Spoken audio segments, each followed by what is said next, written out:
नमस्कार, एफएनओ की पाठशाला में आप सभी का स्वागत है। मैं हूं मानसी दवे और वायदा बाजार की एबीसीडी में हम समझ रहे हैं कि बैन क्या है और बैन किस तरह से इतना भी बुरा शब्द नहीं है जब हम वायदा बाजार समझने की कोशिश करें। और समझा रहे हैं जी बिजनेस के managing editor Anil Singh ji. FNO में तो बी का मतलब बैन ही होता है, B for ban. B for ban है ना।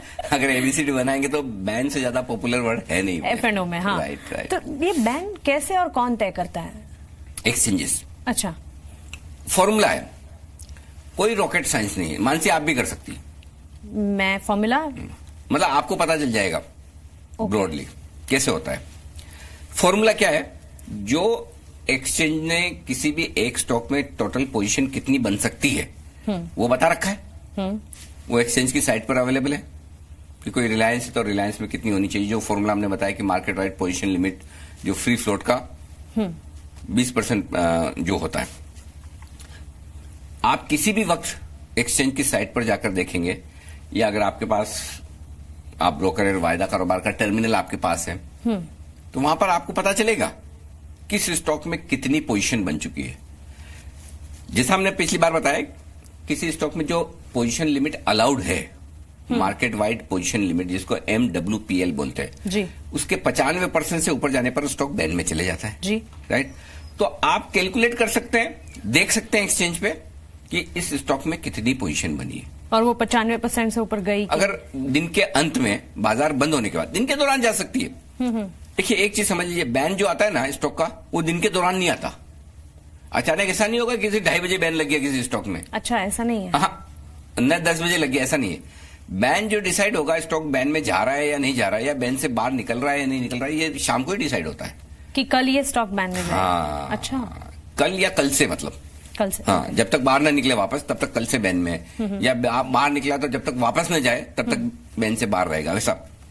तो शाम को जब फाइनल डेटा निकल कर आते हैं जी, अगर उस फाइनल डेटा में एक्सचेंज को ये लगता है कि मार्केट वाइड पोजीशन लिमिट की 95% से ज्यादा की पोजीशन बन गई है, वो उस स्टॉक को अगले दिन के लिए बैन में डाल देंगे। सिंपल। तो वो कैलकुलेशन का फॉर्मूला है, आसानी से अवेलेबल है, हर आदमी देख सकता है, कर सकता है। और यही वजह कि हम जी बिजनेस पर हर रोज 3 बजे 3:15 बजे बताते ही हैं बैन से बेनिफिट जी। और हर सुबह बैन वाले फ्यूचर्स आप बताते हैं, बात करते हैं तो वो है। लेकिन ये तेजी या मंदी की पोजीशन जो है वो, मतलब अगर मेरी तेजी या मंदी की पोजीशन है तो फिर मैं क्या करूं? हाँ, अब ये थोड़ी सी ट्रेडिंग वाले एस्पेक्ट है। हाँ, देखिए एक चीज तो क्लियर है, आपकी जो भी पोजीशन है आपको कोई काटने की जरूरत नहीं है। और ऐसा भी नहीं कि आप बैन में चले गए तो आप अपनी पोजीशन में कुछ नहीं कर पाएंगे। हाँ, क्योंकि जो है वो तो रहेंगी, वो रहेंगी। वो आपको पिछली बार पता चली गया, राइट।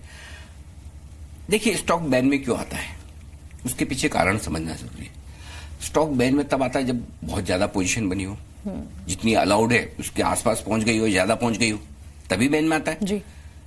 अब पोजीशन बनी है तो किस तरह की बनी है, वो तेजी की बनी है या मंदी की बनी है, दोनों में से एक बनी हुई। अब आमतौर पर कोई भी ट्रेडर होगा तो वो क्या बोलेगा, अरे ये कैसे पता चलता है कि तेजी की बनी मंदी की बनी? हाँ, ट्रेड कब होता है? आपने बेचा मैंने खरीदा, हाँ, मैंने बेचा आपने खरीदा, तो बायर भी तो बराबर है, सेलर भी तो बराबर है। फिर कैसे पता लगाए कि तेजी की पोजीशन बनी है मंदी की पोजीशन बनी? ये थोड़ी ट्रिक है, ये धीरे धीरे अनुभव के साथ आती है कि पोजीशन तेजी की बन रही है मंदी की बन रही है। आमतौर पर हम क्या करते हैं, जब स्टॉक बढ़ रहा हो, वॉल्यूम बढ़ रहा हो, पोजीशन बढ़ रही हो, तो हम ये कहते हैं कि तेजी की पोजीशन बन रही है। जब स्टॉक गिर रहा हो, वॉल्यूम के साथ गिर रहा हो, वो नीचे आ रहा हो और पोजीशन बन रही हो, तो हम कहते हैं मंदी की पोजीशन बन रही है। तो अब आप ये, आपका सवाल ये कि मेरी तेजी की पोजीशन है तो क्या करूं, मंदी की है तो क्या करूं? हाँ। आमतौर पर ये देखा गया है कि देखिए जब स्टॉक बैन में आता है तो बैन में जो में आने के पहले उसकी जो चाल होती है उसके विपरीत थोड़ा ट्रेड करता है। अच्छा, देखिए समझिए आपने कोई स्टॉक लिया है, खरीदा हुआ है, स्टॉक बढ़ रहा है, तेजी की पोजीशन बन रही है, बनते बनते इतनी ज्यादा बन गई कि स्टॉक वायदा कारोबार के बैन में आ गया। तो जो लोग तेजी की पोजीशन बनाना चाहते थे वो अब फ्रेश तो नहीं बना सकते। हाँ, दिन के दौरान भले ही ट्रेड कर लो, नई पोजीशन तो ओवरनाइट बन नहीं सकती जी, राइट। जिन लोगों ने इतनी बना रखी है इस उम्मीद में कि स्टॉक बढ़ेगा, तो जब हम नई पोजीशन और जरूरत से ज्यादा नहीं बन सकती तो स्टॉक के बढ़ने की गुंजाइश थोड़ी कम हो जाती है। क्यों? क्योंकि अब आपके पास 2 ही ऑप्शन बचे। नए लोग जो ट्रेड करना चाहते हैं या तो दिन के दौरान करके खत्म करें या कैश मार्केट में डिलीवरी खरीदें। अच्छा, तो ये आप फ्रेश खरीदारी कर सकते हैं। तो जब तेजी की वजह से बैन में आता है स्टॉक तो आपके लिए फ्रेश खरीदारी की गुंजाइश कम हो जाती है। तो फिर स्टॉक में लोग प्रॉफिट बुकिंग करते हैं, थोड़ा सा स्टॉक नीचे आता है, जो ट्रेडर्स थक कर अपनी पोजीशन हल्की करते हैं, बोले चलिए ठीक है बैन में आ गया, अब चलेगा नहीं चलेगा, कब बैन से बाहर निकलेगा तब की तब देखेंगे, पैसा बन रहा है, प्रॉफिट बन रहा है, थोड़ा बुक करो। तो तेजी की वजह से बैन में आया तो स्टॉक थोड़ा सा कमजोर हो सकता है। अच्छा, मतलब वो विपरीत रिएक्ट करेगा। विपरीत रिएक्ट आमतौर पर, जरूरी नहीं है, कोई फॉर्मूला नहीं है, ये आमतौर पर बता रहा हूं। उसी तरह से मंदी मंदी मंदी मंदी होती रही, बहुत लोगों ने मंदी की पोजीशन बना ली, ये तो स्टॉक गिरना ही है, खराब है, ऐसा है वैसा है, बाजार खराब है, स्टॉक खराब है, जो भी हो बना के रखिए, अचानक से स्टॉक बैन में आ गया तो अब क्या होगा? नई पोजीशन तो बन नहीं सकती। हाँ। कैसे बनाओगे? क्यों? दिन दिन के लिए बना लो तो ठीक है, शाम तक रखोगे तो पेनल्टी लग जाएगी। करेक्ट। जिन लोगों के पास पुरानी पोजीशन है वो खत्म कर सकते हैं, लेकिन वो एक बार खत्म कर दी तो वापस नई नहीं बना सकते, है ना।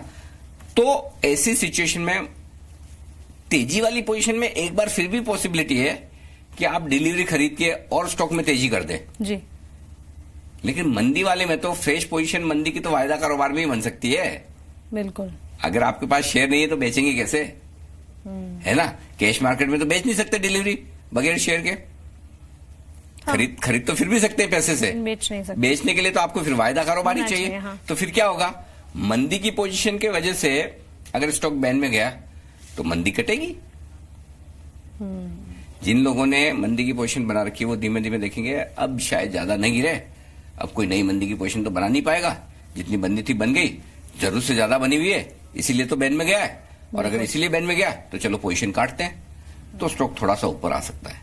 ये एक शॉर्ट टर्म इंपैक्ट असर हो सकता है जो चाल है उसके विपरीत। लेकिन इसमें एक बात मानसिक ध्यान में रखनी जरूरी है ट्रेडर्स को, और वो ये कि बैन में आते ही या जाते ही, बैन में जाते ही स्टॉक भले ही उल्टा रिएक्शन दे, लेकिन अल्टीमेटली आपको ये पता होना चाहिए कि उस स्टॉक की चाल कैसी है।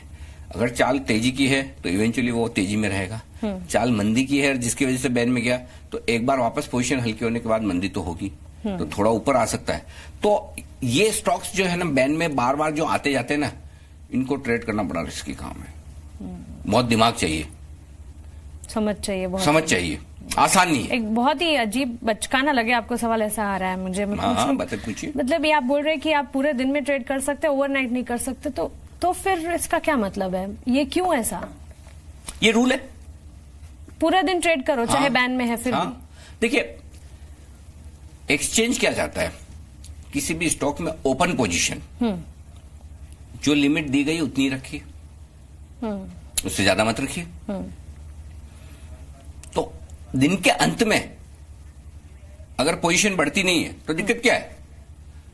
दिन भर ट्रेड करने दो जिसको करना है, दिन के अंत में मेरी पोजीशन बढ़नी नहीं चाहिए। आपको जितनी अलाउड थी पूरे बाजार को, आपने उतनी पोजीशन बना रखी है शेयर में, अब इससे ज्यादा हम अलाउ नहीं करेंगे।